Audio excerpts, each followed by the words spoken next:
করা। এই যাত্রা মোট ৫,০০০ কিলোমিটার ব্যাপী। এই যাত্রার যে রুট ম্যাপ তার মধ্যে অন্তর্ভুক্ত হবে এবং ভারতীয় জনতা পার্টি যেমন গৃহ সম্পর্ক অভিযান করছে, এই অভিযান আজকের নয়, সদস্যতা সংগ্রহের সময় থেকে ২৪ সালের শেষ থেকে আমরা এই প্রথম এই রাজ্যের অর্ধ কোটি মানুষকে ভারতীয় জনতা পার্টি পরিবারে যুক্ত করতে পেরেছি, যেটা একটি বিরাট সংখ্যা রাজনৈতিক এবং অন্যান্য দৃষ্টিভঙ্গির ভিত্তিতে।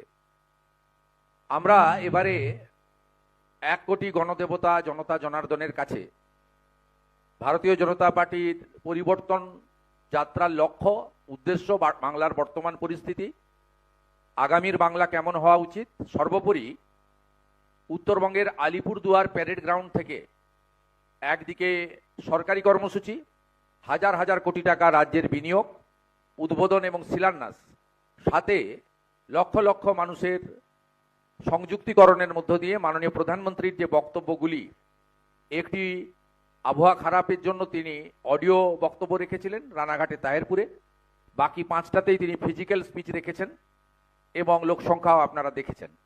সেখানে তিনি পরিবর্তনের মূল সুর বেঁধে দিয়েছিলেন।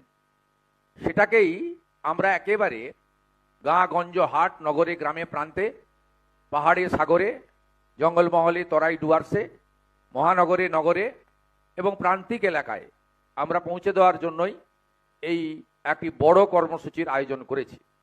মাননীয় প্রধানমন্ত্রী মেট্রো রেলের উদ্বোধনের দিন দমদমে তিনি বলেছিলেন, আমি পশ্চিমবাংলার হিত গৌরব ফেরাতে চাই, বিজেপিকে সরকারে আনুন, এবং তিনি সেদিনই বলেছেন আমি গ্যারেন্টার।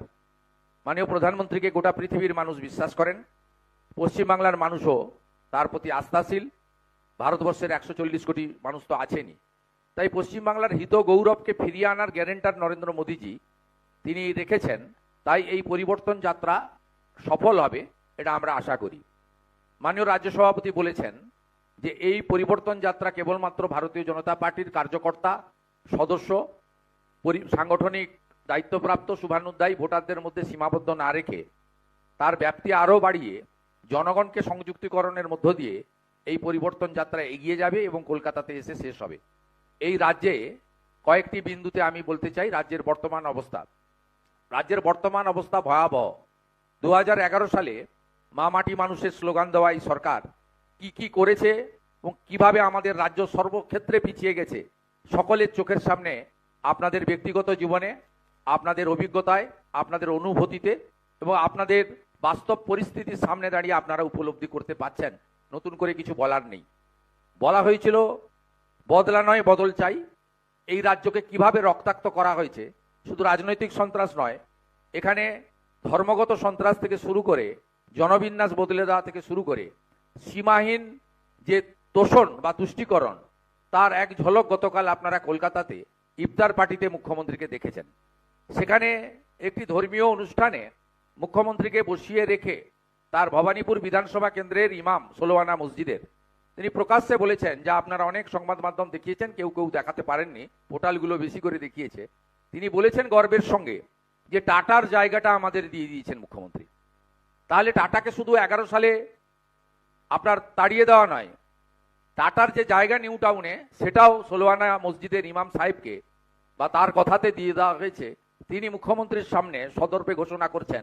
এর থেকে বড় ধ্বংসলীলা পশ্চিমবঙ্গে আর কিছু হতে পারে বলে আমি মনে করি না। দ্বিতীয়ত, নারী সুরক্ষার ক্ষেত্রে আজকে কঠিন অবস্থার মধ্য দিয়ে আমরা চলেছি এবং পার্ক স্ট্রিট, কামদুনি থেকে শুরু করে লাগাতার বর্তমানে আপনাদের দুটো শাসক দলের একেবারে মাঝারি স্তরের নেতা বা জনপ্রতিনিধির যে অবস্থা বা পিকচার সামনে এসেছে, তাতে তৃণমূল কংগ্রেসের পদাধিকারী জনপ্রতিনিধি মহিলারাও তৃণমূল কংগ্রেসের জনপ্রতিনিধি বা নেতাদের হাতে সুরক্ষিত নয়। লক্ষ্মীর ভাণ্ডার প্রচারের মিছিলে আমাদের উত্তর ২৪ পরগনার অশোকনগরের বিধায়ক তথা সভাধিপতি নারায়ণ গোস্বামীর ফ্লাইং চুম্বন, অথবা পূর্ব মেদিনীপুরের কাঁথি ৩ ব্লকের পঞ্চায়েত সমিতির চেয়ারম্যান তার বিডিও অফিসের সভাকক্ষে কানাইদিঘি গ্রাম পঞ্চায়েতের তৃণমূলের মহিলা প্রধানের সঙ্গে যে কাণ্ড ঘটিয়েছেন, তাতে তৃণমূল কংগ্রেসের জনপ্রতিনিধি নেতৃত্ব মহিলারাও এই মুখ্যমন্ত্রীর আমলে, এই সরকারের আমলে সুরক্ষিত নয় প্রমাণিত হয়েছে। তাই নারী সুরক্ষা একটি দ্বিতীয় বিষয়। তৃতীয় হচ্ছে ভয়ঙ্কর বেকারত্ব, শিল্পে মন্দা, সর্বোপরি ভয়ঙ্কর রকমের প্রতিষ্ঠান বিরোধিতার হাওয়া বইছে। এই পরিবর্তন যাত্রা এই হাওয়াকে জনগণের সুনামিতে পরিণত করবে এই বিশ্বাস আমরা রাখি। পরিশেষে এই বাংলায় পাল্টানো দরকার, চাই বিজেপি সরকার, পাল্টানো দরকার, চাই বিজেপি সরকার, বাঁচতে চাই তাই বিজেপি তাই, এই স্লোগানগুলি মাননীয় প্রধানমন্ত্রী বিভিন্ন সভায় বলার মধ্য দিয়ে এবং আমাদের রাজ্য সভাপতি এতে সংযোজন করেছেন 26-এর নির্বাচন তৃণমূলের বিসর্জন। এই বিষয়কে আমরা গণতান্ত্রিক ব্যবস্থায় প্রচারের মাধ্যমে তুঙ্গে তুলতে চাই। 21টা এনডিএ বিজেপি শাসিত রাজ্যে যে জনকল্যাণমূলক কাজ হচ্ছে, প্রকৃতপক্ষে আমাদের জাতীয় সুরক্ষা এবং রাজ্যের সুরক্ষা দুটো সুনিশ্চিত হচ্ছে এই পরিবর্তন যাত্রায়, সেইটা আমরা সুনিশ্চিত করতে চাই। আমাদের রাজ্য সভাপতি বলেছেন যে আমাদের যে জামাতের উত্থান এবং বাংলাদেশের 550 কিলোমিটার এলাকাতে সীমান্তে জমি না দেওয়ার ফলে সীমান্ত সুরক্ষার যে প্রশ্নচিহ্নের সামনে দাঁড়িয়েছে, গোটা ভারতবর্ষে যত জঙ্গি ধরা পড়ছে সবই পশ্চিমবঙ্গ থেকে আধার কার্ড বানিয়ে দেওয়া জঙ্গি।